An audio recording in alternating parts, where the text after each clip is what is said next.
ગીર સોમનાથમાં દરિયાઈ માર્ગથી થતી દારૂની હેરાફેરી ઝડપાઈ છે। દારૂની હેરાફેરી પર નવા બંદર મરીન પોલીસનો સપાટો।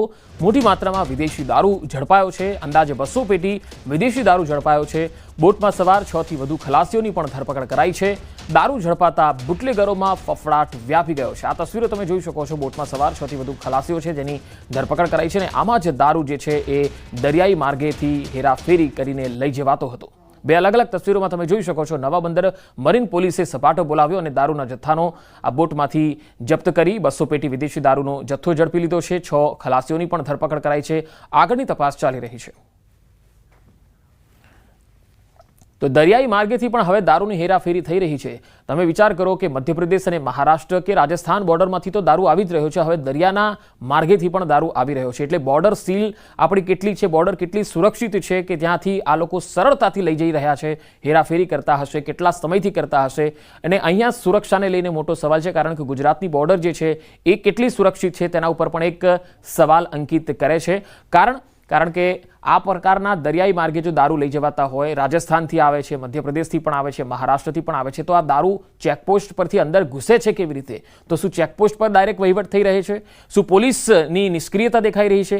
દારૂબંધી આખરે છે ક્યાં? અને જો દારૂબંધી નથી તો પછી દારૂબંધીને માત્ર કાગળ પર રાખવાની જરૂર શું છે?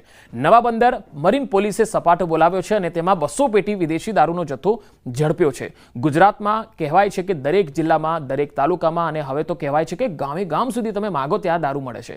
તો પછી દારૂબંધી કાગળ પર હોય તો એ દારૂબંધીનો કાયદાનો અમલ કરવાનો કોઈ મતલબ રહેતો નથી। માત્ર દેખાડા પૂરતો આ દારૂબંધીનો જે કાયદો છે એ ગુજરાતમાં છે, બાકી દારૂ તો દરેક જિલ્લામાં, દરેક ગામોમાં આરામથી બુટલેગરો વેચે છે, આરામથી વેચીને પૈસા પણ કમાઈ રહ્યા છે। પોલીસને પણ ક્યાંક ખબર હોય છે, ત્યાં પોલીસ પણ નિષ્ક્રિય દેખાતી હોય છે। વડોદરામાં પીસીબી નિષ્ક્રિય થતા દિવાળીમાં બુટલેગરો સક્રિય થઈ ગયા। તમામ ચેકપોસ્ટ પર નાકાબંધીના દાવાઓ પોકળ સાબિત થયા। એસએમસીએ દરોડો પાડતા શહેર પોલીસ ઊંઘતી ઝડપાઈ છે। દિવાળી ટાણે જ એસએમસીએ એક કન્ટેનર ભરી વિદેશી દારૂ ઝડપ્યો છે। છાણી જીએસએફસી પાસેથી કન્ટેનર શહેરમાં ઘૂસે એ પહેલા જ એસએમસીએ પ્લાન નિષ્ફળ બનાવી દીધો। લાકડાના ભૂસા વચ્ચે છુપાવ્યો હતો દારૂનો જથ્થો અને દારૂ ભરેલું કન્ટેનર છાણી પોલીસ સ્ટેશને લઈ જવામાં આવ્યું છે। ચેકિંગ હોવા છતાં દારૂ કઈ રીતે ઘૂસી જાય છે, મોટો સવાલ છે, કારણ કે આ દરેક જિલ્લામાં સ્થિતિ બની રહી છે। વધુ માહિતી મેળવીએ સંવાદદાતા હાર્દિક દીક્ષિત વડોદરાથી મારી સાથે જોડાયા છે।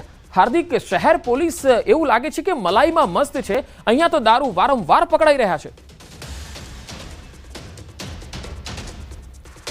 વડોદરા શહેર પોલીસ કમિશનર સાથે વાત કરી હતી કે દિવાળી ટાણે વડોદરા શહેર પોલીસ કેટલી સક્રિય છે, ત્યારે પોલીસ કમિશનર નરસિંહા કુમારે એવો દાવો કર્યો હતો કેમેરા સમક્ષ કે ભાઈ તમામ જે ચેકપોસ્ટ છે ત્યાં ચેકિંગ કરવામાં આવી રહ્યું છે અને પોલીસ જે છે તે તમામ વાહનોને ચેક કરીને ગુનાખોરીનું પ્રમાણ ઘટે તેવા પ્રકારના પ્રયત્નો કરી રહી છે।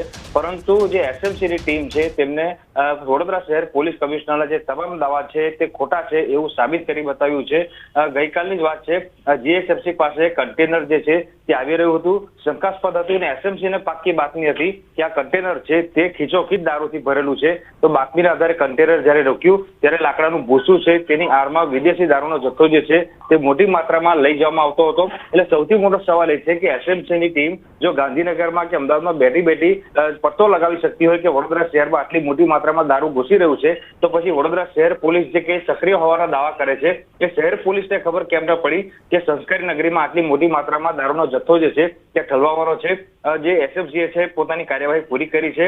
દારૂ ભરેલું કન્ટેનર જે છે તે છાણી પોલીસને સોંપી દેવામાં આવ્યું છે, પરંતુ હવે દારૂ મંગાવનાર વ્યક્તિ કોણ છે, દારૂ મોકલનાર વ્યક્તિ કોણ છે, તેને વડોદરા શહેર પોલીસ ઝડપી છે કે કેમ, તે સૌથી મોટો સવાલ જે છે તે અહીંયા ઉભો થઈ રહ્યો છે। સૌથી મોટી વાત એ છે કે દિવાળીનો સમય છે ત્યારે એમ લાગે છે કે વડોદરા શહેર પોલીસ જે છે તે રજાના મૂડમાં હોય અને એના કારણે બુટલેગરો દિવાળી ઉજવવાના મૂડમાં આવી ગયા હોય તેવા પ્રકારનો માહોલ જે છે તે જોવા મળી રહ્યો છે। પંકજ, હાર્દિક, આ અંગે છાણી પોલીસના પીઆઈ કે પીએસઆઈ સાથે કોઈ વાતચીત થઈ શકી છે, અથવા તો ડીસીપી અથવા તો કમિશનર સાથે વાત થઈ શકી છે? કારણ કે એસએમસી આઈને દરોડો પાડી જાય તો સ્થાનિક પોલીસ કરી શું રહી છે? બિલકુલ ત્રીજો આ દર વખતનું છે. જ્યારે પણ બહારની કોઈ એજન્સી આવીને દરોડો પાડે ત્યારે વડોદરા શહેર પોલીસ જે છે તે મીડિયાથી મોં છુપાવતી હોય છે અને એ જ પ્રકારનો ઘાટ જે છે તે આ વખતે પરિવાર સર્જાયો છે. હવે મહત્વની વાત એ છે કે જવાબદાર જે અધિકારી છે તેના સામે શું કાર્યવાહી કરાય છે, કારણ કે પીસીબી જે છે તે પીસીબીની જવાબદારી છે કે શહેરમાં આ પ્રકારની ગુનાખોરી જે છે તેનું પ્રમાણ ઘટે, પરંતુ પીસીબીની નિષ્ક્રિયતાના કારણે જ આ પ્રકારે જે છે તે એસએમસીએ દરોડો પાડ્યો છે. અને મેં કીધું એ પ્રમાણે કે સ્થાનિક જી હાર્દિક, આભાર સમગ્ર માહિતી આપવા માટે.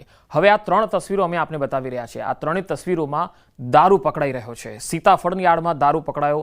બીજી તસવીર દરિયાઈ માર્ગેથી ગીર સોમનાથમાં નવા બંદર પોલીસે અહીંયા દારૂનો જથ્થો 200 પેટી જેટલો પકડ્યો. અને ત્રીજી તસવીર વડોદરામાં લાકડાના ભૂસા વચ્ચે દારૂ લઈ જવાતો હતો.